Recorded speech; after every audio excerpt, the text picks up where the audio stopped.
चिंकी, क्या हुआ? क्यों बुला रहे थे मुझे?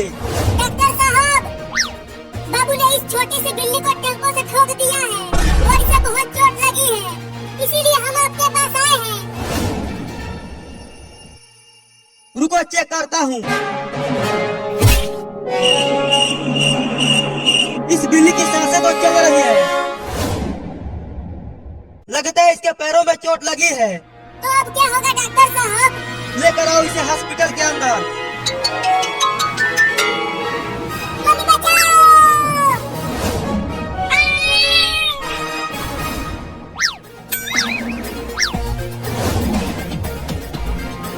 अरे तू मेरे सर पर क्यों चढ़ गया?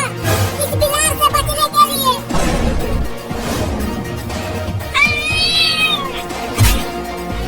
देखो मम्मी, ये बिल्ली कितनी ढीठ है, इतना काटने के बाद भी कूद रही है काटने के लिए। अरे बिल्ली, छोड़ दो मेरे बाबू को, अब से ये तुम्हारे बच्चे को कुछ नहीं करेगा। मम्मी चलो घर में और दरवाजा बंद कर दो, नहीं तो आज ये बिल्ली मुझे काट काट के मार देगी। हाँ, चलती हूँ।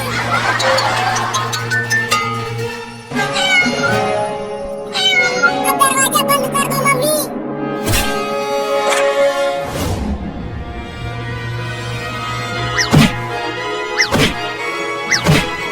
देखो मम्मी, वो कमीनी बिलार दरवाजे को कैसे मार रही है, लगता है जैसे तोड़ ही देगी। हाँ हाँ, देख रही हूँ। तूने सुना है बाबू, जो भी बिल्ली के बच्चे को मारता है उसे बिल्ली बहुत काटती है, जब तक उसका बच्चा उसे सही सलामत नहीं मिल जाता। क्यों डरा रही हो मम्मी?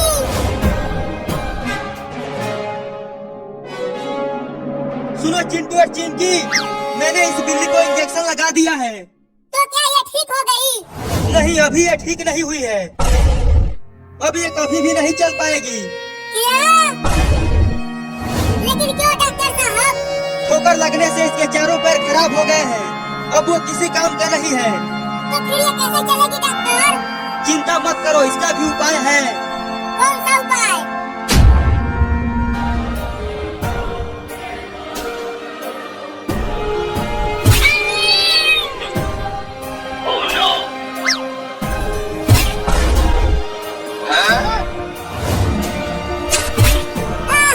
इस मलाई में से तो बहुत अच्छी खुशबू आ रही है मम्मी। मैं इसे खाता हूँ और मलाई खिलाओ। ओहो, लगता है ये वाला आम का मलाई है। ये तो और भी अच्छा महक रहा है मम्मी। अरे बाबू, वो चीज मत खाना, वो बिल्ली की टट्टी है। मम्मी बचाओ!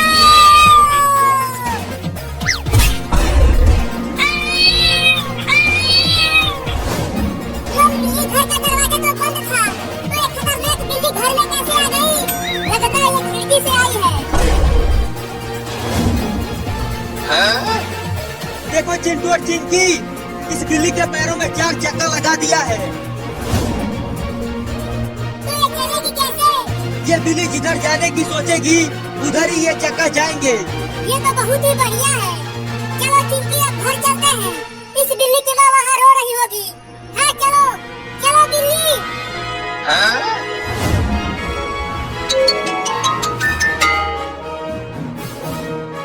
पता नहीं इस बिल्ली की माँ ने बाबू का क्या हाल किया होगा। अरे चिंटू, मैं तो बाबू को भूल ही गई थी। उसने तो अभी तक बाबू को काट काट के बहुत बुरा हाल कर दिया होगा। दौड़ के चलो चिंटू।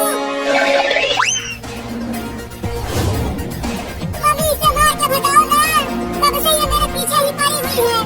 मैं क्या करूं? अगर मैंने इसे मारा तो फिर ये मुझे भी काटने लगेगी। तो क्या मैं ऐसे ही भागता रहूं इस बिल्ली से? मम्मी, बाबू और बिल्ली, देखो हम आ गए और ये छोटी बिल्ली भी ठीक हो गई है। लेकिन ठोकर लगने से इस बिल्ली के चारों पैर खराब हो गए थे, तो डॉक्टर ने इसके पैरों में चक्का लगा दिया है। आज तो मुझसे बच नहीं पाएगा चूहा, मैं तुझे खा जाऊंगा। नहीं नहीं, मुझे मत खा, अभी मेरी शादी भी नहीं हुई है। क्या चूहों की शादी भी होती है? हाँ होती है। लेकिन मुझे तो बहुत भूख लगी है, तुझे खाकर ही मेरा भूख मिटेगा। कौआ को, खरहा को, गदहा को, घोड़ी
देखते हैं क्या हुआ।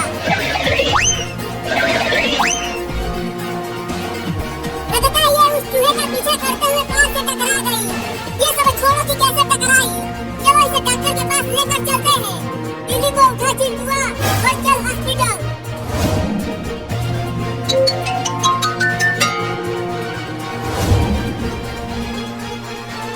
अरे डॉक्टर जी कहाँ हो? अरे मैं यहाँ हूँ, बताओ क्या हुआ। ये देखो डॉक्टर, इस बिल्ली को कार से ठोकर लग गई है, जल्दी इसका इलाज करो। अरे ये तो बेहोश है, रुको इंजेक्शन लगाकर होश में लाता हूँ। अरे ये तो ठीक हो गई। नहीं, ये अभी ठीक नहीं हुई है। ये हमारी बदकिस्मती है कि हमने बहुत से बैरूनी और जहल सकाफत असरात को कबूल करते हुए खुद उम्मत इस्लामी के अंदर वो तकसीम पैदा कर ली है जिन्होंने बुनियाद इस्लाम में नहीं है।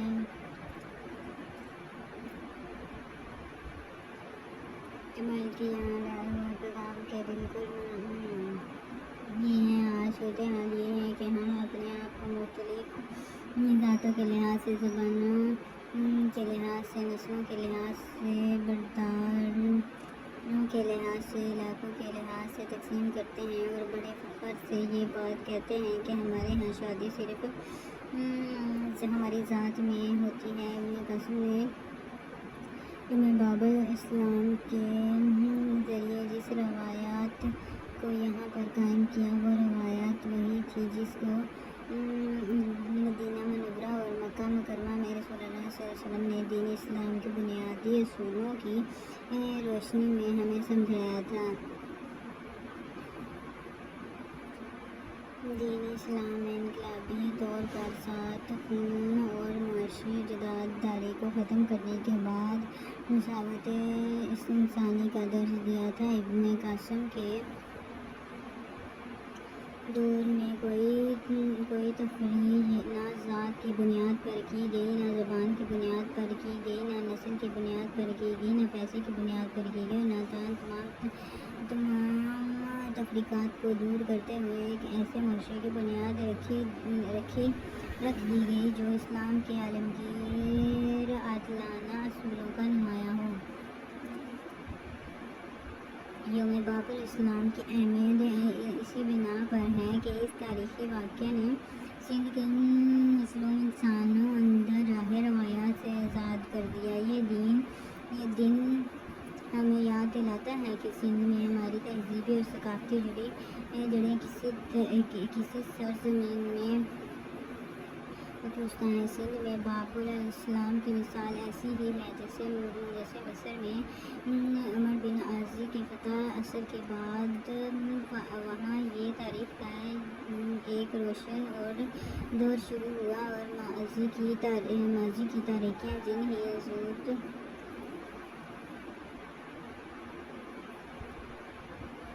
ही मुसलमान बुनियादी के तहत वाक़े के बाद फ़िरऔन की तहज़ीब से अपने आप को मुनक़िता किया और अपनी तारीख़ का आगाज़ फ़तह मसीह के बाद वजूद में आने वाली इस्लामी तहज़ीब से किया। और मिस्र आज भी कब्र इस्लाम की चहले तहज़ीब की अलामत है। जबकि मुसलमान मिस्र अपना रिश्ता अफ्रीका से नहीं बल्कि उमर बिन आज़ी की लाई हुई इस्लामी तहज़ीब सकाफ़त से जुड़ते हैं, जिन सकाफ़त निशानी की तरफ इस्लाम मौसूआत होते हैं। वरना अबू लहब का मजलिसा है कि ना तो ख़ानदान की शोर से लाश बल्कि वो मसाजिद हैं जो तारीख़ के हुदूर के तमीर हुए, जो कुतुब खाने पर मकतूब से भरे हुए हैं, और वो तमीरात जो इस्लामी तहज़ीब की नुमाइंदा इन्हीं का नाम तहज़ीब है। यही मसूलियत की पहचान है। अहले फ़न आज भी रवायती पैदाइश का गाज़ा का इस्तेमाल करते हैं। कागज़ों पर बनने वाले नक्श के 3 मौसूल असरात की जगह इस्लामी सकाफ़त से मुबस्सर रवायत की नुमाइंदगी करते हैं। कुरान आयात और इरशादात भी को कोई रूहानी और ख़त मसाइल में तहरीक करके देखने वाले तारीफ़ी उसूल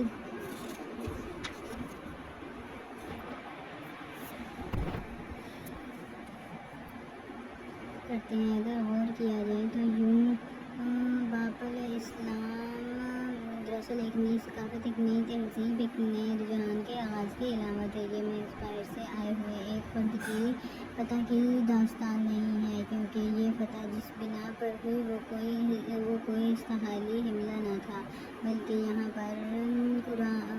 पर हुकूक इंसानी जिसको सदियों से पामाल किया गया था, ये उनकी बहाली के लिए एक जुर्रतमंदाना हरकत पसंद इंसानी इक़दामात था। ये एक लबर्श का इक़दाम था जिसके ज़रिए इन अफराद को न सिर्फ जिब्रील कदीम कर दिए गए थे, बल्कि इन अफराद को जिनके दिल दिमाग को ग़ुलाम बना दिया गया था और जिन पर इंसानी और पत्थर के बुतों को बतौर हुकूमत हाकिम मुसल्लत कर दिया गया था।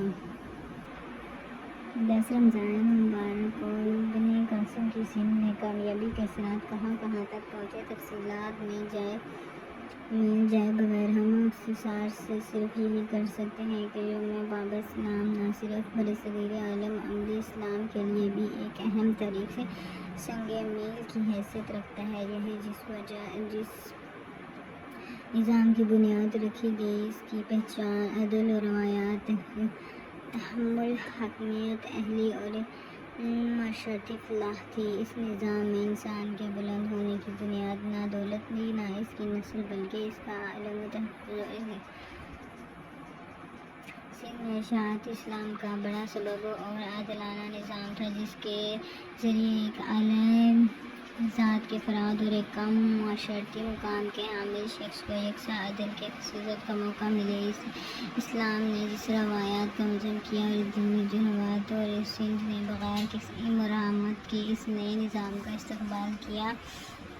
इब्ने कासिम को अपना निज़ाम हिंद और इस्तेकाम है मामलात में जो लोग दीन की सरबलंदी के लिए कोशिश हैं, मुस्लिम हुकूमत इन्हें सख्त नापसंद करते हैं और जेल और तकरीबन का निशाना बनाती है। ऐसे शुक्र मतवाई की आज़ादी की है तो अशिया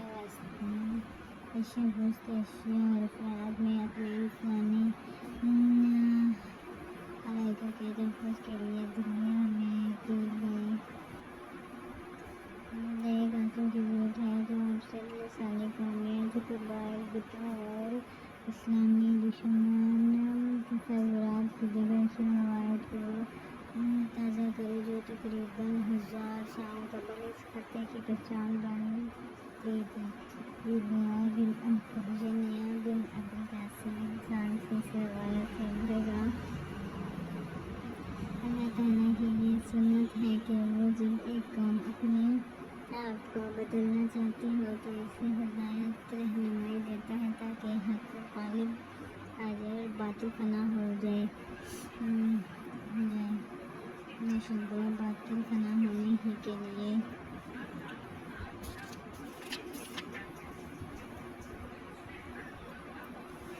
रमज़ान और जिसमें पूरा